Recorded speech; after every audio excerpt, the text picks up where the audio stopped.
Hi, welcome back to the Leader's Edge podcast. Today's guest is Rachell Dumas. She's with A Light After Nine, which is such a wonderful story. I can't wait for you all to hear it. Rachell, welcome and thank you for coming on our show. Thank you for having me, Bob. I'm so excited to be here. Awesome. Well, listen, it's such a great story. Can you tell us how did you get to now and tell us what is A Light After Nine? Yeah, so it was a long road, but I'll give you the more condensed version. So I had 9 pregnancy losses, 8 miscarriages, and a stillbirth. And I had a lot of issues with healthcare access, horrible bedside manners, just a lot of maternal health issues that I shouldn't have. And after I was finally able to have my son in 2022 and rested for 2023, I realized that this is a crisis that we're facing in maternal health and wanted to do something about it. So I created Light After Nine. The name of the organization is entitled Light After Nine because after 9 losses, I finally got my light, my baby. And now I'm helping other women and families, it's not just women, face this maternal health crisis. I am focusing on a very radical approach to maternal trauma care and maternal health care. And that is implementing palliative care in maternal health care. So when we think of palliative care, we think of end of life care. This is not the part of palliative care I am talking about at all. We are trying to bring life into this world, not in life. So palliative care is a type of care that we give to make patients comfortable throughout treatment. We need somebody holding our hands through pregnancy and through fertility journeys and things of that such. There are a lot of balls that are dropped, whether it's advocacy in maternal health space, treatment, delayed treatment, medical gaslighting. If you had palliative care and had an advocate, those things will be stopped, and we can even reduce the maternal death rate, which we know is very high. In Georgia, where I'm at, for a Black woman, we're number 2. So it's so scary to think that if I'm bringing life, something that's natural, you know, for me to do as a woman into this world, I am fearing for my life. So I'm literally dying to have a baby at this point. Yeah, it's obviously a very real thing and a very personal thing too. So Right. tell me, how do you reach out to women to connect with them and tell your story and to share your services? Absolutely. So I'm not just reaching out to the patients, the women. It's also a family issue.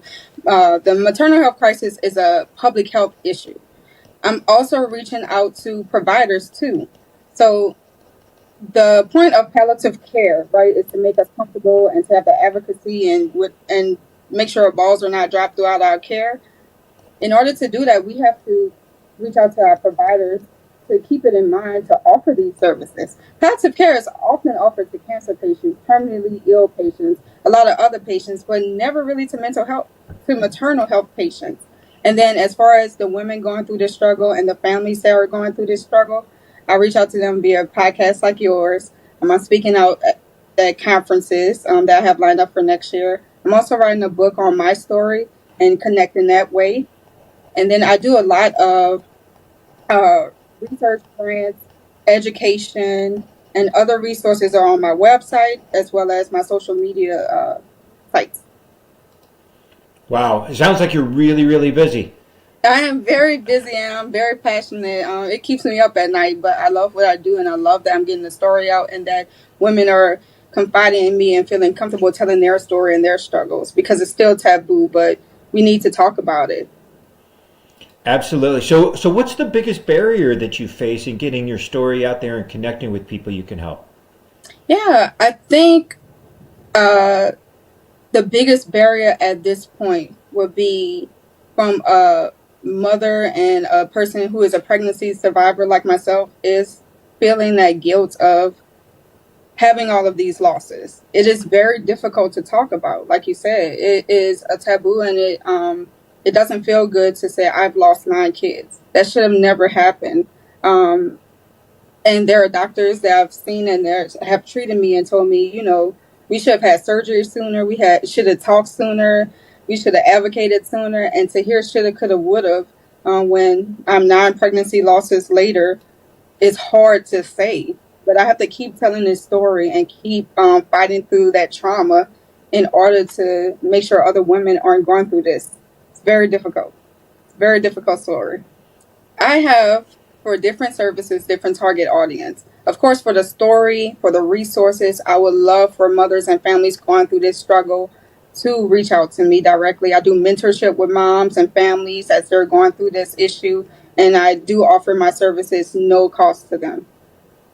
Additionally, like I said, we need to change the way maternal health care is approached, especially with those facing loss or when loss is imminent.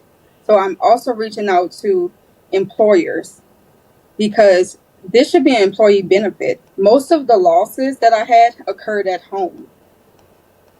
There are so many women, and I'm a registered nurse. There are so many women who don't have that healthcare background, who don't know what to do next, who don't know if they should go to the hospital or if they should reach out to a therapist or a primary care or OB or a reproductive endocrinologist. There are so many women who don't have the education and families that don't have the education or know these resources exist. We need to bring it to them. So every employer who hires a woman or a family or a husband or a partner, significant other who may be pregnant or can get pregnant or wants to get pregnant should have this resource. And then I want all hospitals to have this resource because it should start at the bedside. There were so many times, so many pregnancies where I was in the room by myself.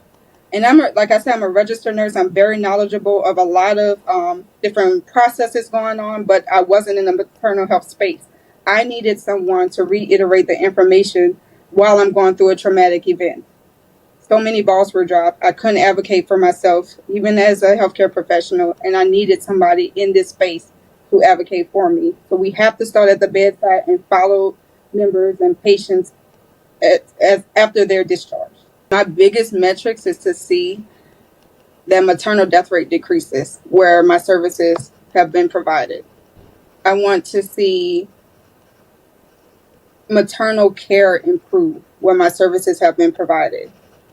I want to see moms and families with healthy pregnancy journeys reaching out saying, because of a light after 9, I was able to get the right treatment, find the right specialist, get mental health help, and get all the resources I need to make this pregnancy a successful one and not a loss. I think it's incredible work that you're doing, and training for Thank you. mothers and training for spouses, and helping to educate hospital administrators on how they can better serve their Right, patients. right. I think it's remarkable. I applaud you Absolutely. in your mission of trying to. I love this. If we could reduce the maternal death rate, we can improve maternal care, and we can help more healthy mothers and babies thrive after that moment. Yes. Wonderful. What a great mission. Thank you so much. Thank you. Awesome. Hey, so let me ask you this now. Most people in their lives will, if they reflect on how they got to now, they will say, I learned more from the things that I screwed up than the things that I was successful at. Yes. So let me ask this, if you don't mind sharing, can you tell me about a lesson that you learned the hard way? Ooh. Well, in pregnancy, definitely I would have gotten this surgery called abdominal cerclage earlier. I would have asked for testing for miscarriages to see if there were any identifiable cause that we could have identified with early blood work. I would have advocated for myself early. So the lesson learned there would be researching and being an advocate for myself early on. I regret that so much. And in business, we are so focused on what we think should happen and we think should change. But in business, sometimes the mission is way bigger than us. Like this, what I'm doing, you asked me that question in 5 years, how would I like my company to look? It's way bigger than that, Bob. It's how would I like maternal care to look? I love that. I love having a grand vision, and I love Yeah, the fact that you do. Wonderful. So what's going to be the biggest thing that you're going to have to overcome to achieve that vision? absolutely. Changing the mindset of healthcare providers as far as palliative care and how it should be incorporated into maternal care. That will be the biggest one. So it's going to be a lot of talking, a lot of conferences, a lot of podcasts, a lot of connections and networking. But I'm here for it because if I can see or if I can put a dent in maternal death or all the other maternal issues that we're having, delayed treatment, I could go on. My job is done. Wonderful. What a great mission, what a great vision, and we wish you the best of luck in that. Rachell, tell me, what is the best way for somebody to get in touch with you? Yeah, absolutely. You can visit my website, alighafter9.org. You can email me at rdumas, rdumas at alighafter9.org. I am on Instagram at alighafter9, TikTok at rdumasrn, and LinkedIn at Rachell Dumas. Awesome. There are many ways to reach out to her, and I think if you are in any way interested in this space, which all of us should be, you should be reaching out to Rachell and getting more informed about how you can be supportive of her efforts. Rachell, thanks again for being here. I really appreciate it. Thank you, Bob, for having me.